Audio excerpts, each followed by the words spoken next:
Shalom, shalom, très chers frères et sœurs, soyez bénis dans le nom de Jésus-Christ. Aujourd'hui, nous allons poursuivre notre enseignement sur les alliances de sang. Comment briser les alliances de sang? Il est très important déjà de savoir quels sont les actes que nous posons qui peuvent faire en sorte que notre vie soit sous le joug des alliances de sang. Je m'en vais vous citer quelques-uns des actes que nous posons au quotidien et qui peuvent donner à Satan ce pouvoir d'être lié à nous et de s'imposer à nous. Alors, il y a la désobéissance d'une façon générale à Dieu. Lorsque nous désobéissons à Dieu en posant des actes qui sont mauvais, surtout sur les autels des marabouts, parlant par exemple des sacrifices des boucs, des sacrifices des moutons, des sacrifices des poulets sur les autels. Cela nous fait créer un contrat avec l'ennemi dans notre vie. Il y a également les sacrifices humains sur les autels des occultistes et des sorciers. Cela crée également des alliances de sang dans notre vie. Des rapports sexuels avec plusieurs partenaires. Pour celles des personnes qui sont championnes de effectuer des rapports sexuels avec plusieurs personnes autres que leur conjoint s'exposent aux alliances de sang. Pacte de sang. Et dans les pactes de sang, nous offrons comme ça notre vie à l'ennemi. Et tout de suite, l'ennemi a autorité et peut venir désormais réclamer notre vie.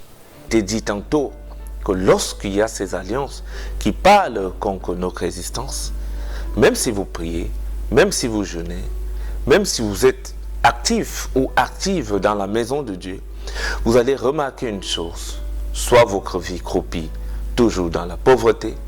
Si vous n'êtes pas pauvre, c'est la maladie qui vous opprime. Si vous n'êtes pas malade, vous manquez de tranquillité et de sommeil. Tout cela est lié à ces contrats qui vous réclament. Parce que le diable sait que vous êtes sa propriété et par ces contrats, il a un droit, il a un titre qui lui donne autorité dans votre vie. Satan peut vous réclamer à tout moment.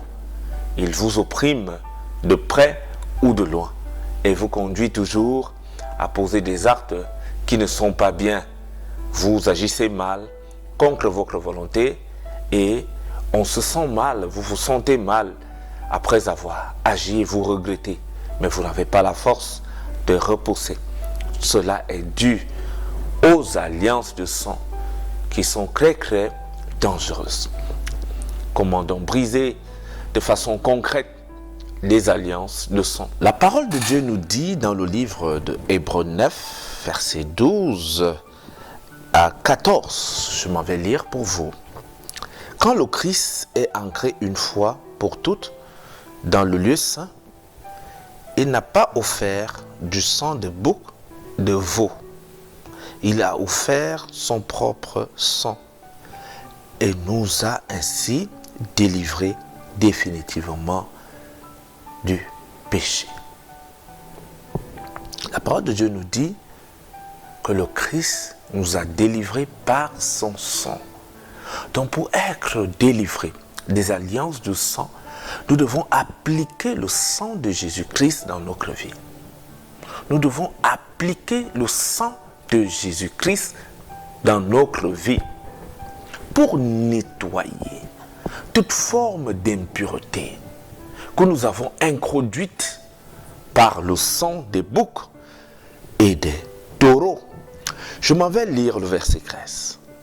Le sang des boucs et des taureaux et les sangres de la vache brûlée que l'on répand sur les personnes impures par rapport au rite les purifie de cette souillure extérieure. S'il en est bien ainsi, combien plus efficace encore doit être le sang de Jésus-Christ par l'Esprit éternel. Il est offert lui-même à Dieu comme sacrifice parfait Son sang purifiera notre conscience des actions néfastes pour que nous puissions servir le Dieu vivant. La parole de Dieu te dit aujourd'hui que pour briser les alliances de sang, tu as besoin d'appliquer le sang de Jésus-Christ dans ta vie. Parce que celui-ci va purifier ta conscience. Celui-ci va purifier ton corps. Celui-ci va purifier ta vie. Accepter Jésus-Christ comme Seigneur et Sauveur. Ensuite, se baptiser. Il faut être capable d'aller dans les eaux et se baptiser. C'est très important. Parce que le baptême symbolise la mort et la résurrection. C'est-à-dire, vous acceptez mourir et ressusciter avec Jésus-Christ. Troisième point, vous devez renoncer au péché. Vous devez renoncer de façon volontaire à tout ce qui vous attire au péché. Quatrièmement, vous devez prier jour et nuit et sans cesse et jeûner en même temps. Parce que lorsque vous priez, le diable n'aime pas la prière. Et lorsque vous jeûnez, le jeûne a une puissance qui permet de briser toute forme de maléfice, toute forme d'esprit démoniaque et de sorcellerie qui peuvent avoir autorité dans votre vie. Il est donc important pour vous, lorsque vous sentez qu'il y a une alliance qui vous combat, d'ancrer dans le jeûne et la prière pour rechercher votre libération. Plusieurs personnes me diront, j'ai fait tout ce que tu dis, pasteur, mais ma vie est toujours sous pression. Je suis toujours persécuté, j'ai toujours les couches de nuit, je suis toujours opprimé, j'arrive pas à dormir. J'ai jeûné, j'ai prié, j'ai été dans la maison de Dieu, j'ai pratiqué toutes ces recommandations, mais je me sens toujours lié et opprimé, faible face au péché. Alors, mon frère, ma sœur, la parole de Dieu te recommande des actes prophétiques. Parce que le diable a peur gravement des actes prophétiques. Il te faut un acte prophétique dans la vie. Et seules des personnes qui ont été ointes, qui ont été appelées par Dieu, qui ont reçu le manteau, qui peuvent vous délivrer par la foi des actes prophétiques. Et ce n'est que les actes prophétiques qui peuvent briser ces alliances dans votre sang. C'est seulement les actes prophétiques qui peuvent nettoyer ce péché dans votre sang et vous donner votre liberté de façon définitive. Allez donc voir un homme de Dieu. Dites-lui que vous avez déjà essayé toutes les méthodes par vous-même. Vous n'avez pas réussi. Lui, il mettra en pratique les actes prophétiques dans votre vie et vous serez délivré. Activez la cloche de notification et abonnez-vous à la page. Partagez aussi, likez pour recevoir nos enseignements prochains, toujours sur le thème de la délivrance. Soyez bénis au nom de Jésus-Christ. Shalom.